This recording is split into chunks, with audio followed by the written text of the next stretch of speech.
Before the Beatles were famous, Stuart Sutcliffe met the photographer Astrid Kircher. She took their photograph, and the rest is history.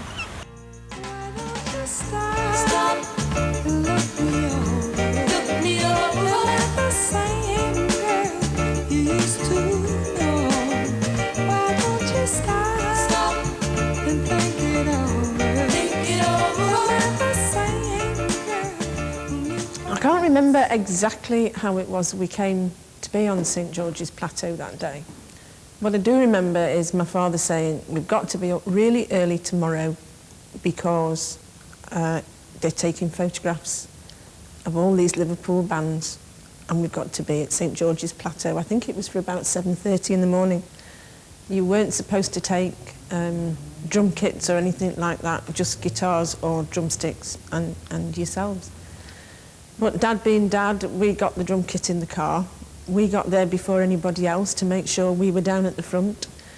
And I remember being so frightened, being the only girl amongst all these boys. And there just seemed to be, me being so small, there seemed to be hundreds and thousands of them, people milling about everywhere. And I kept losing sight of my dad. I think he was talking to newspaper people, make sure he got my name in the paper or the band's name in the paper. And I kept sort of looking and saying, oh, Dad, you know, where have you gone? Please come back, please come back. And then it was all over.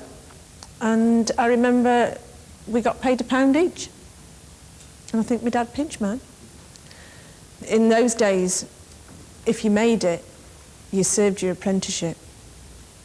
You did, you know, you hawked your stuff around the clubs and all the venues and got around the best way you could.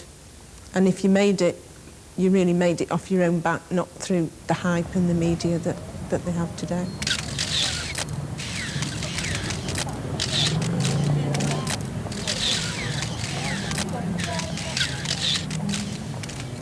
To be a dancer was really all I ever wanted to be from a very young age. The singing just was something that happened in between. I had a disastrous first marriage that halted my career, which didn't last very long. But then I had a child as well, but I decided that I would return into full-time training again, which I did. But in those days, to be on your own with a child, there was no help from the state really whatsoever. You had to depend on your parents for support, and it was just too difficult. So I went back to work. Well, not back to work, I went to work.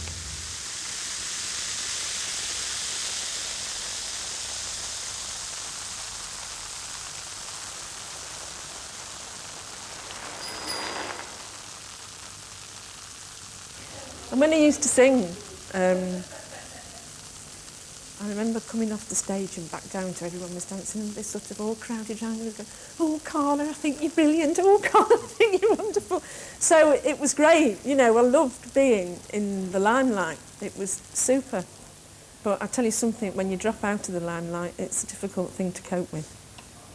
It really is. I can understand why the big stars, that they have so many hits and then they drop out, you know, and then the next thing they're recovering from drug and drink problems.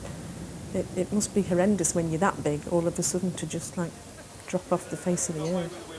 Because even in my little way, from being successful in a small way, if you like, all of a sudden to not have anybody admire you, it's, you know, it's, looking back, it was not very nice.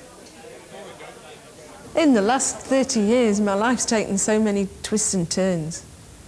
Who knows what the future holds? But I've had a very exciting life. I wouldn't change any of it.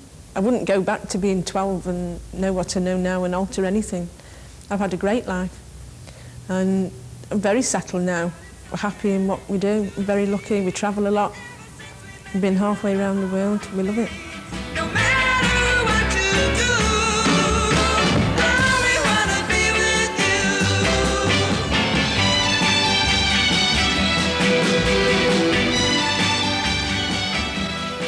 But there was a time in my life, in my early 20s, and I was looking through some photographs, and I came across one particular favourite photograph of myself.